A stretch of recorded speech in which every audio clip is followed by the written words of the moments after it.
নমস্কার।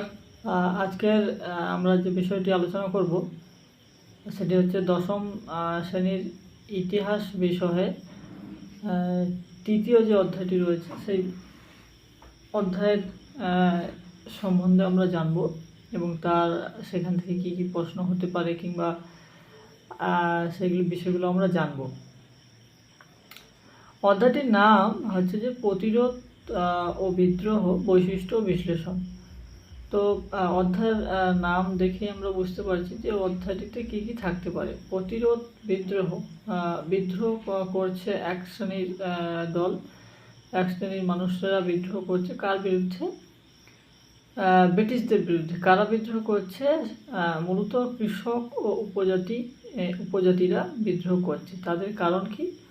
তাদের কারণ হচ্ছে এটাই যে যখন পলাশী যুদ্ধের পর যখন আমাদের ব্রিটিশরা আমাদের ভারতবর্ষকে শাসন করতে শুরু করলো, তখনই তারা নানা রকম বিভিন্ন ভূমি বন্দোবস্তর ওপর নজর দিল এবং তারা ভূমি বন্দোবস্ত চেঞ্জ করলো এবং তারা যে দিকটি বেশি পরবর্তীতে নজর দিয়েছিল ভূমি বন্দোবস্তের পরে, ভূমি বন্দোবস্ত অর্থাৎ রাজস্ব কর এই বিষয়টি থাকছে, আর বন সম্পদ অর্থাৎ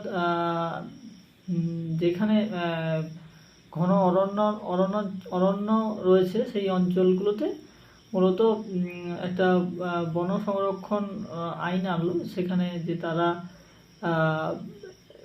যথাযথভাবে মানে গাছ কাটতে পারবে না এবং সেখানকার সাধারণ মানুষদের বিভিন্ন মানুষরা ওই বন থেকে বিভিন্ন রকম যেসব সামগ্রীগুলো বন থেকে উদ্ধার করা হয়, গাছ কিংবা মধু কিংবা আরও বিভিন্ন যেসব বিষয়গুলো, সেগুলো আহরণ করতে পারবে না। তার ফলে এবং আর ওই বন অঞ্চলের মধ্যে যেসব চাষযোগ্য জমি রয়েছে সেগুলোর উপরও খাজনা দিতে শুরু করে। তো এরই প্রতিবাদে ওইসব ঘন অরণ্য অঞ্চলের যে মানুষরা তারা প্রতিবাদ জানায় যে এইরকম আমরা আমাদের বন এবং আমাদের বনের ভেতরে যেতে নিষেধাজ্ঞা কিংবা বনের বিভিন্ন যে গাছপালা, ফলমূল, বিভিন্ন রকম যে বিষয়গুলোর ওপর যে নিষেধাজ্ঞা, এইটা তাদের ভালো লাগেনি এবং তারা বিদ্রোহ ঘোষণা করে বিভিন্নভাবে। তো সেই বিদ্রোহ মূলত রয়েছে এই অধ্যায়ের মূল বিষয়। আর আমরা আজকাল যেসব বিষয়গুলো দেখব যে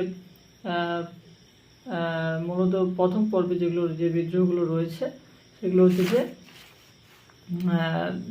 রংপুর বিদ্রোহ এখানে এবং চুয়ার বিদ্রোহ, ভেল বিদ্রোহ, কোল বিদ্রোহ, এই চারটি বিদ্রোহ সম্বন্ধে আমরা আজকে জানবো। এর পরবর্তী ভিডিওতে আমরা পরবর্তী বিদ্রোহগুলো জানবো। পরবর্তী বিদ্রোহ থাকবে সাঁওতাল বিদ্রোহ, ওয়াহাবি আন্দোলন, নীল বিদ্রোহ, যেগুলো আরও বেশি গুরুত্বপূর্ণ বিদ্রোহ পরবর্তীতে রূপান্তরিত হয়, কারণ এই বিদ্রোহগুলো প্রথম থেকে শুরু হতে থাকে, তাই অতটা প্রথম জুয়া সেইভাবে আসেনি, অল্প অল্প হলেও এগুলো হয়েছে। তো যেমন প্রথমে আমরা দেখব রংপুর আন্দোলন। আমরা প্রথমে যে বিদ্রোহের কথাটা জানবো সেটা হচ্ছে যে রংপুর বিদ্রোহ 1783 খ্রিস্টাব্দে হয়।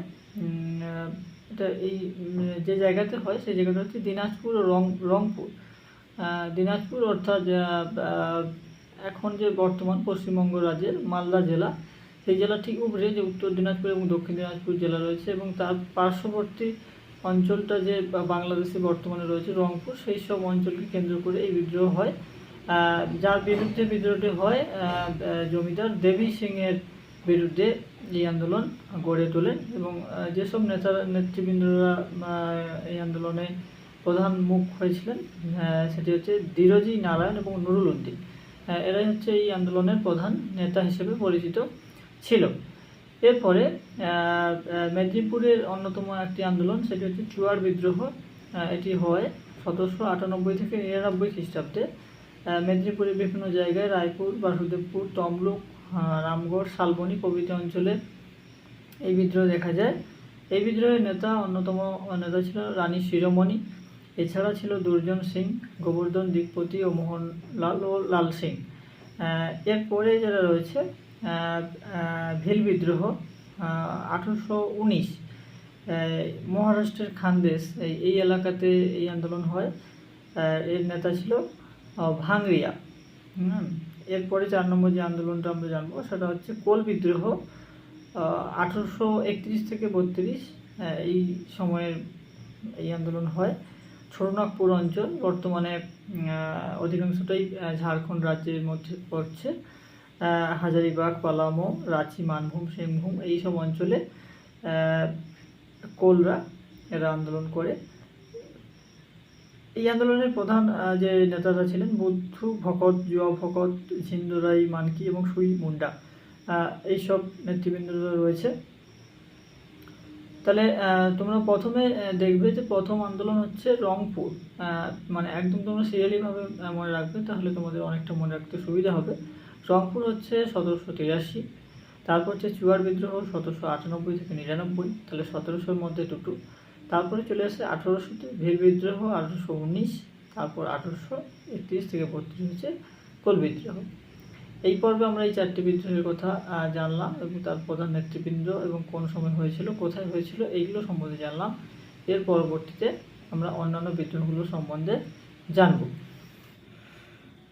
মূলত এই যে আমরা বিদ্রোহ ও প্রতিরোধ এই যে অধ্যায়টি রয়েছে, মূলত এই আন্দোলনের মূল যে কতগুলো কারণের জন্য এই আন্দোলনগুলো ঘটছে সেগুলো আমাদের একটু আগেই জেনে নেওয়া উচিত। যে মূলত প্রথমত কারণ হচ্ছে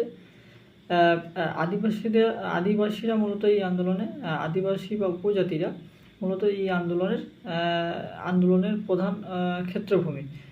যেসব অঞ্চলে ঘন বন রয়েছে বা ঘন অরণ্যাচল রয়েছে, সেই অঞ্চলের মধ্যেই এই আন্দোলনগুলো সংগঠিত হচ্ছে। এবং ব্রিটিশরা চাইছে যে ওই গাছ তারা রেলপাত নির্মাণের ক্ষেত্রে কাজে লাগাবে, বা জাহাজ তৈরির ক্ষেত্রে কাজে লাগাবে। সেক্ষেত্রে গাছ কাটা সম্পূর্ণ নিষেধাজ্ঞা করছে তাদের উপর থেকে, মানে আদিবাসীদের উপর থেকে।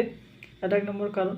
এর ফলে আদিবাসীরা তাদের যে নিজস্ব যে ভূমি বা তাদের যেখানে জন্মস্থান, সেই জায়গায় তারা ওই বনভূমিতে তাদের কোনো অধিকার নেই।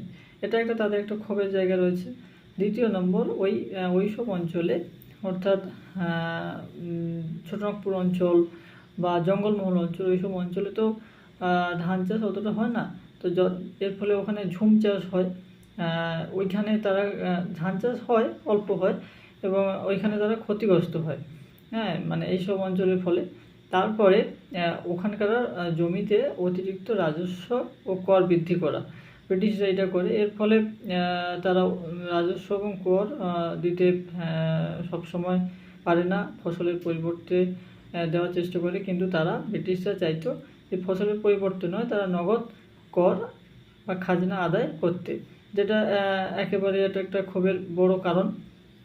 2 নম্বর, তারা সবসময় কর দিতে পারতো না, তার ফলে ব্রিটিশরা সেই সব মানুষদের উপর অত্যাচার করত। তাদের উপর, কৃষকদের উপর তো অত্যাচার করতো, ছেলেদের উপর মানে পুরুষদের উপর। এছাড়া অনেক ক্ষেত্রে তারা মহিলাদের উপর অত্যাচার করত এবং কৃষকদের যেসব জমি রয়েছে সেই জমি কেড়ে নিত, এবং অনেক ক্ষেত্রে বাড়িঘরও তাদের ভেঙে দেওয়া হতো এবং ওই অঞ্চল থেকে তাকে উৎখাত করে দেওয়া হতো এমনকি পর্যন্ত। তো এইসব অঞ্চলের ফলে এইসব কারণের ফলে ওইসব অঞ্চলের মানুষরা আন্দোলনে সামিল হয়, বিভিন্ন আন্দোলনে, ছোট ছোট আন্দোলনের মাধ্যমে সামিল হয়। যেমন আমরা যেটা পড়লাম, রংপুর বিদ্রোহ, যেমন চুয়ার বিদ্রোহ, কোল বিদ্রোহ, ভীল বিদ্রোহ। তার মধ্যে মেদিনীপুর অঞ্চলের মধ্যে চুয়ার বিদ্রোহটা একটা গুরুত্বপূর্ণ আন্দোলন হিসেবে পরিচিতি পায়, এবং কোল বিদ্রোহ আমাদের ছোটনাগপুর অঞ্চলের মধ্যে গুরুত্বপূর্ণ ভূমিকা পালন করে। তো মূলত তাহলে আমরা যে কারণটা জানলাম, যে অতিরিক্ত জমিতে অতিরিক্ত রাজস্ব কর বৃদ্ধি করা, উপজাতিদের বনজ সম্পদের প্রতি অধিকার নিষিদ্ধ করা, এবং গাছ কাটা সম্পূর্ণ নিষিদ্ধ করা, এবং তাদের অতিরিক্ত রাজস্বের ফলে রাজস্ব ঠিকঠাক মতো না দেওয়ার ফলে তাদের উপর অত্যাচার করা এবং তাদেরকে ওখান থেকে উৎখাত করে দেওয়া। এই বিষয়গুলি মূলত এই আন্দোলনের মূল বৈশিষ্ট্য রয়েছে। এই পর্বে আমরা এই 4টি আন্দোলন জানলাম। পরবর্তী পর্বে আমরা আরও বাকি আন্দোলনগুলো জানব।